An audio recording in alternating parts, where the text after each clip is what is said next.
Hey guys, it's Katie, and I'm here today to do my first discussion video of 2019. In case you missed it, in my 2019 goals and channel changes video that I put out a couple of days ago, I mentioned that I was going to be doing discussion videos and kind of putting out one a month, and they're generally just going to be about topics that I either find interesting or that I've kind of wanted to talk about. They're not necessarily going to be about, the same thing. So today I'm going to be doing my first discussion all about J.R.R. Tolkien.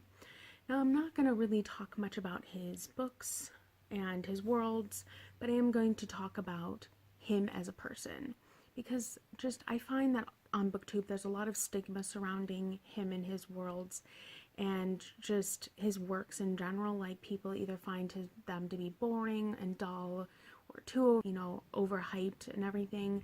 But the thing is a lot of people don't take the time to dig into the man himself and find out a little bit more about his life and why he was writing what he was writing, and really looking at him and his life a little bit deeper, because there is a reason for a lot of the things that he put out. The important thing to remember is he wasn't a writer. That was not his main profession. So if you guys have been here since the very, very, very beginning and have followed me from my other channel and watched like all of my really old videos, you've actually probably heard me talk about Tolkien a little bit before.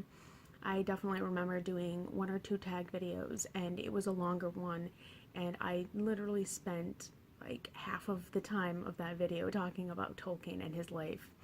And I figure, that probably wasn't the best thing to do for a tag video. I should probably just talk about him separately, and so here we are. So let's just get started and just kind of see where this journey takes us, because I have a feeling it's gonna be a ride, and I'm probably gonna jump from one thing to another, and it's okay. Just sit tight, and it all makes sense to you guys as I go. So first and foremost, today is actually J.R.R. Tolkien's birthday, or what would have been his birthday, because he died back in 1973, which is ironic, and I'll tell you why in a minute. So I figured, what better day to talk about the man, the mystery, the legend, the genius than today. So as I briefly mentioned earlier, Tolkien's main profession was not being a writer. He was first and foremost a historian, a classicist, and a scholar.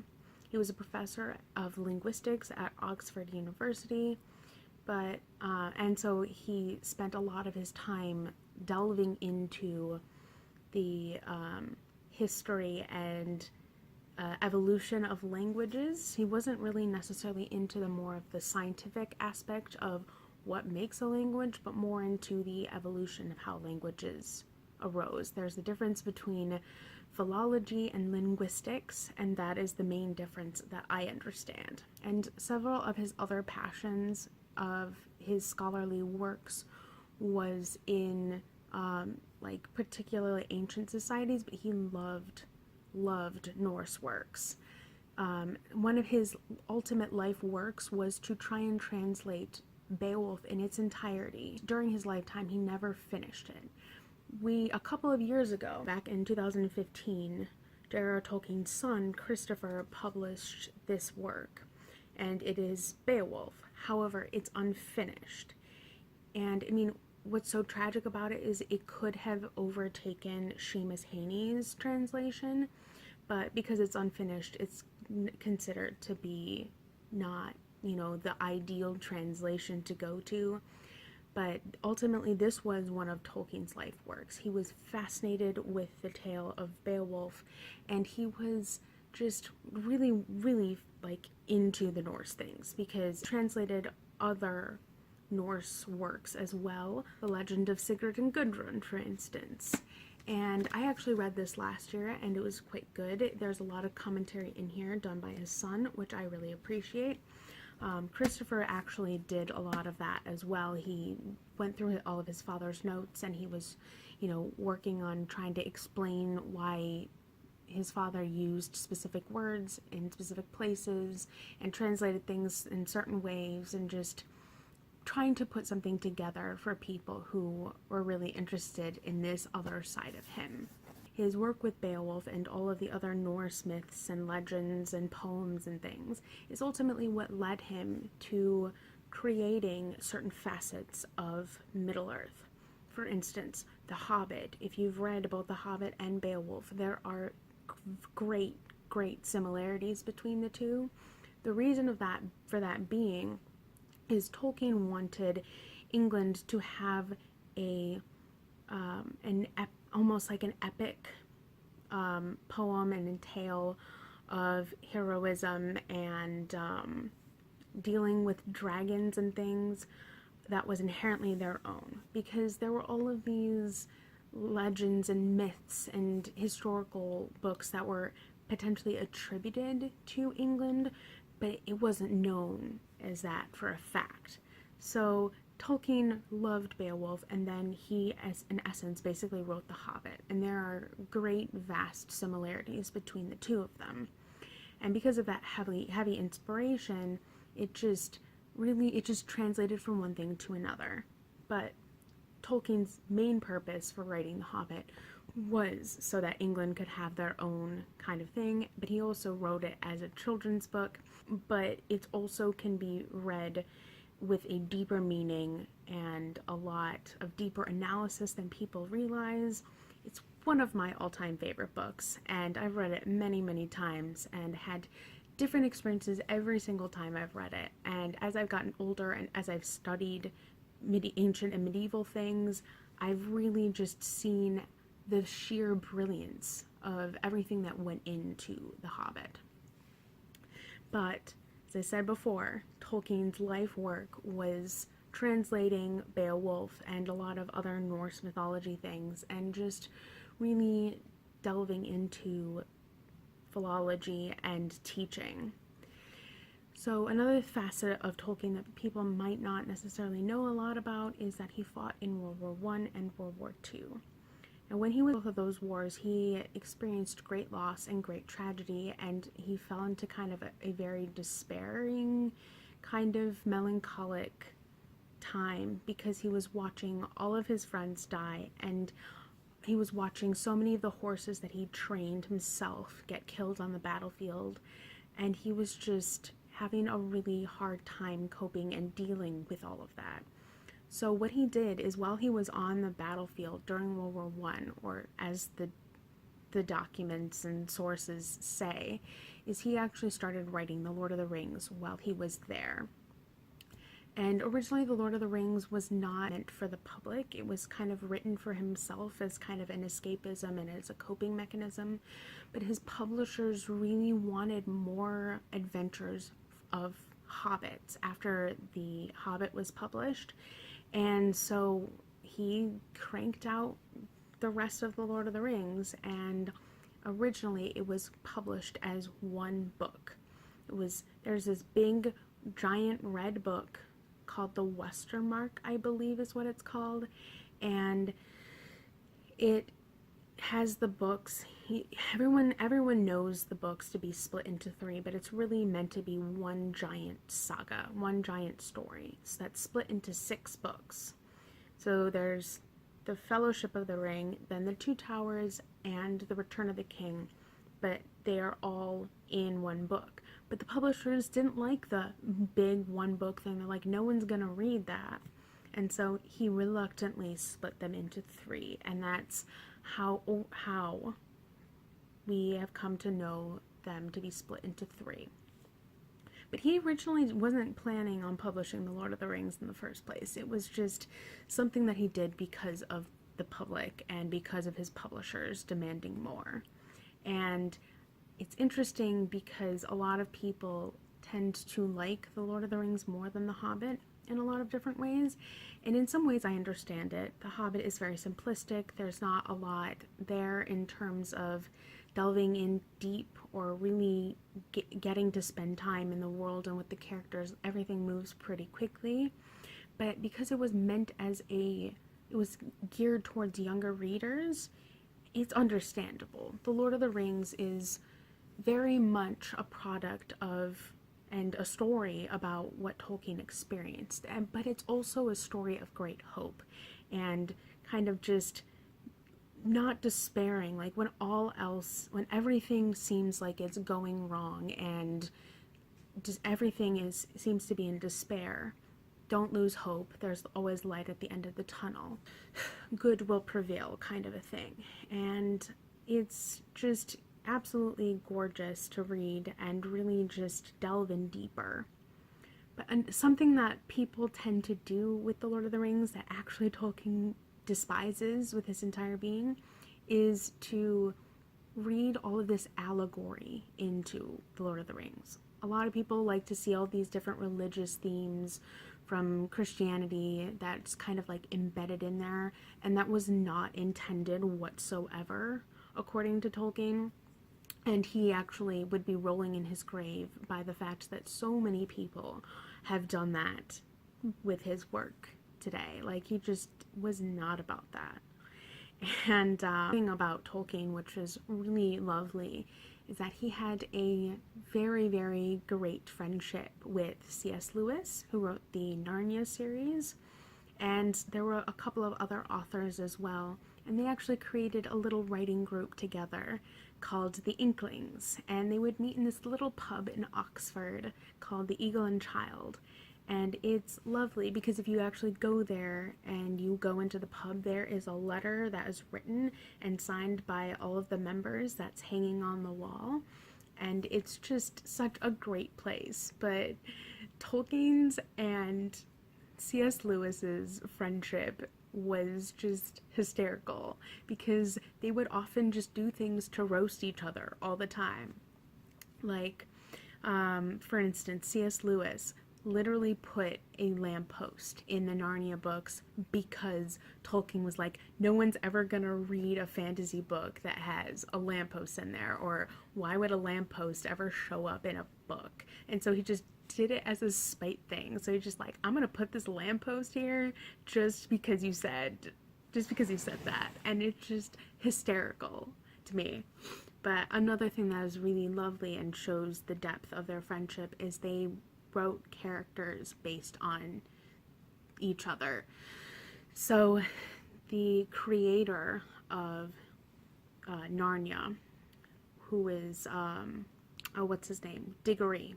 Professor Diggory, I think, was based on Tolkien. Tolkien was the creator of the world. And Tolkien wrote C.S. Lewis as Treebeard. Treebeard is portraying C.S. Lewis, and it's hysterical. That background, and then, reading the books and just knowing all these little anecdotes and all of these little stories about the writing process and the friendships that were built between, especially those two, and then reading the books and just really just kind of getting an essence of what the other thought of, what they thought of each other, and just knowing that story just really enriches your experience of reading the books. So I just love their friendship. It's adorable, and just honestly just goals forever. I can't talk about J.R.R. Tolkien and not talk about the Silmarillion. The Silmarillion, like Beowulf, was another one of his life works. The Silmarillion is basically the creation and the history of Middle-earth. It takes place from the creation of Middle-earth and the world and all of the races and all of the wars that have happened and all of the relationships that ultimately led up to the events of The Hobbit and The Lord of the Rings. It's a lot shorter than people might think. However, don't let that fool you by any means. It is an incredibly dense, intricate, and detailed work. It took me months to get through this because of how detailed and in-depth things go. It's an incredible work, and I would recommend it to you, but by no means should you start here. If you plan on reading Tolkien, don't start here. I'd highly recommend starting with The Hobbit and then going to The Lord of the Rings and then reading this, because it's just so it's just so much that I just don't do it. However, once you've read it and you decide you want to reread it because you totally should do the thing, start with this, then read The Hobbit, then read The Lord of the Rings, and just realize how rich and detailed and just understanding the chronology of it all is just, it's really, really wild and beautiful and stunning, honestly. And speaking of the Silmarillion, we're going to talk about one of my favorite stories within this, and it's called The Tale of Beren and Luthien. Now, The Tale of Beren and Luthien, which a lot of people don't know, and it breaks my heart, is that it is Tolkien and his wife's love story.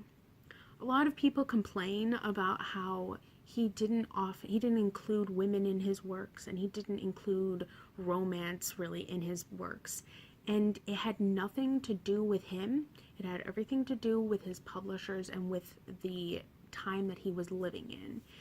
Tolkien was actually quite a romantic person by nature. And he finally, because this was published posthumously, and his son ultimately was the one who put it all together, once again, we have Christopher to thank for so many things, honestly.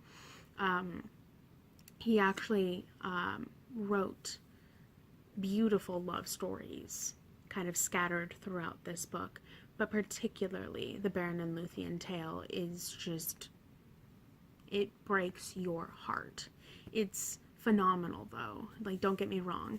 For those of you who've seen the movies, well, Beren and Luthien are the predecessors of Arwen and Aragorn. Like, their love stories are very, very similar, and the movies definitely embellished on that romance more. I mean, he included quite a bit of romance stuff in his appendices, which a lot of people either don't bother to read or don't consider to be part of the book. And honestly, like, the appendices really show you what Tolkien would have included.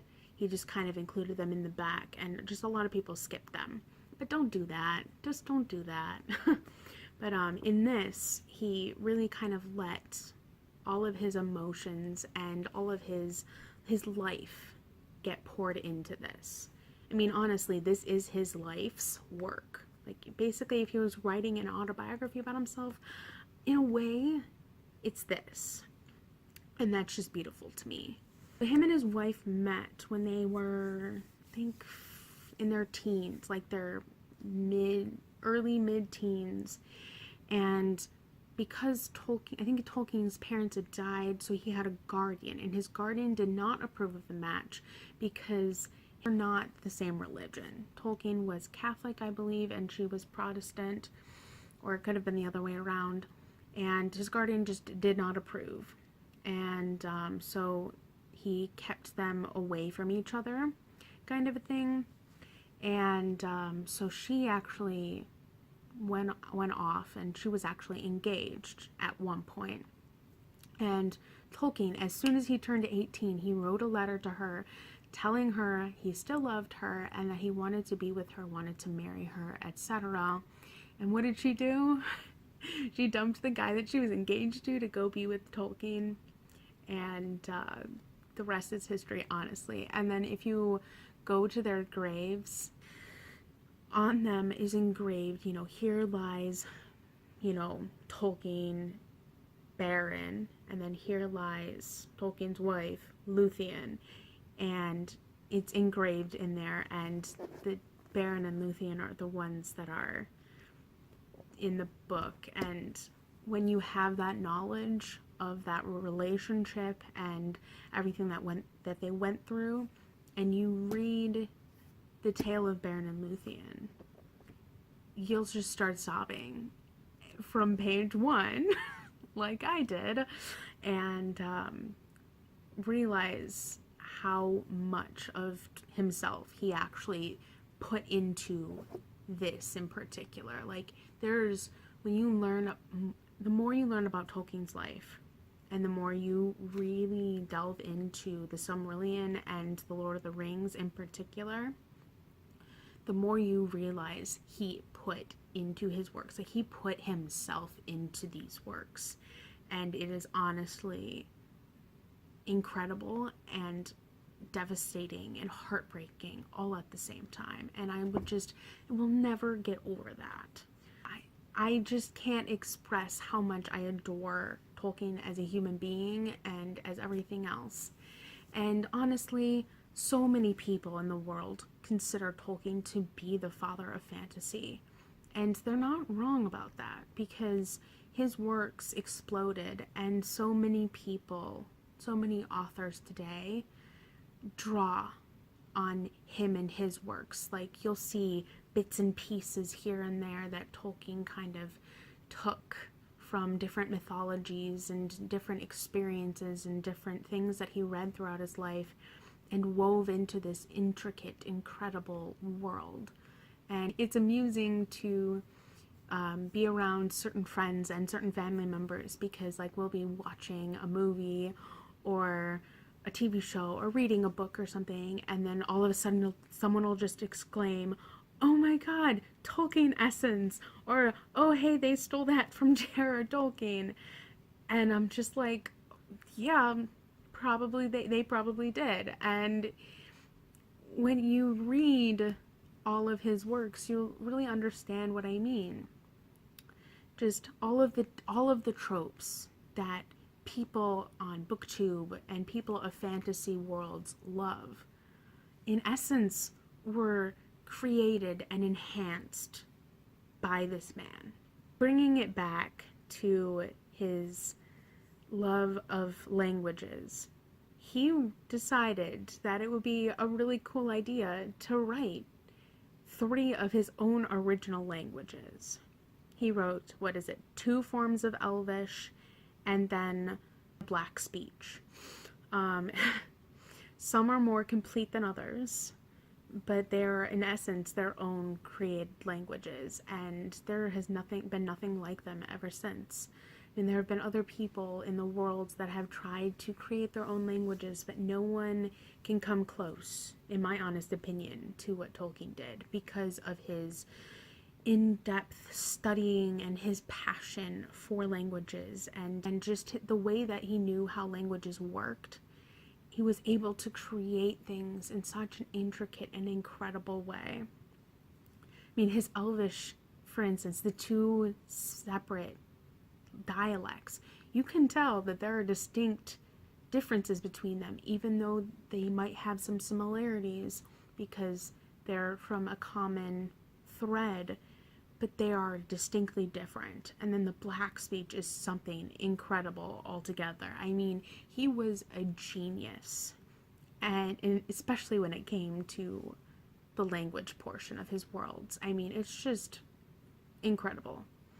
Then he also took Norse runes, and he kind of worked those in as well into his dwarfish world, or the dwarfish aspect of his worlds, and that was really neat as well. I mean, just he was the father of fantasy. And as I said, a lot of people talk about, oh, Tolkien's so overrated, or Tolkien's world's boring and overused and whatever. I mean, they always have negative things to say. And yet, when you really sit back and you really delve into his life and his works, you realize that without him, we wouldn't have a lot of the works that we have today. And I really think, honestly, he deserves more credit than he gets. So if you guys remember more towards the beginning of the video, I mentioned that Tolkien died in 1973. And the funny thing about that is, if you guys remember the poem from the beginning of The Lord of the Rings that explains the rings and everything, I'm going to read it to you in case you forgot, and then I'm going to tell you why everything is funny. 3 rings for the elven kings under the sky, 7 for the dwarf lords in their halls of stone, 9 for mortal men doomed to die, one for the Dark Lord on his dark throne, in the land of Mordor where the shadows lie. One ring to rule them all, one ring to find them. One ring to bring them all, and in the darkness bind them, in the land of Mordor where the shadows lie. So the funny thing about that poem is the numbers. It starts with 3, then it goes to 7, then it goes to 9, and then it goes to 1. Anything familiar about those numbers? 1973.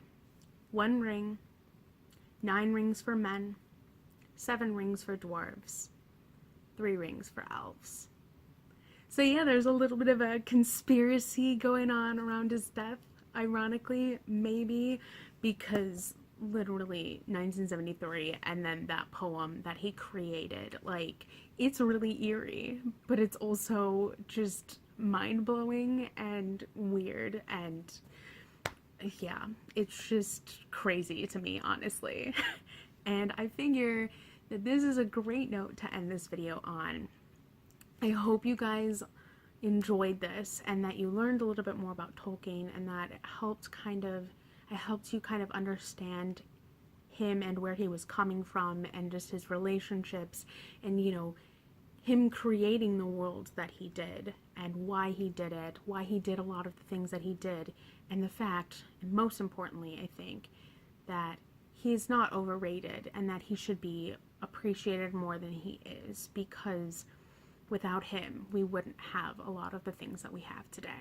So yeah, that's about all I've got for today. You guys know the drill at this point, and both of my social media links are down below if you want to come talk to me elsewhere, and I'll catch you later in another video. Bye!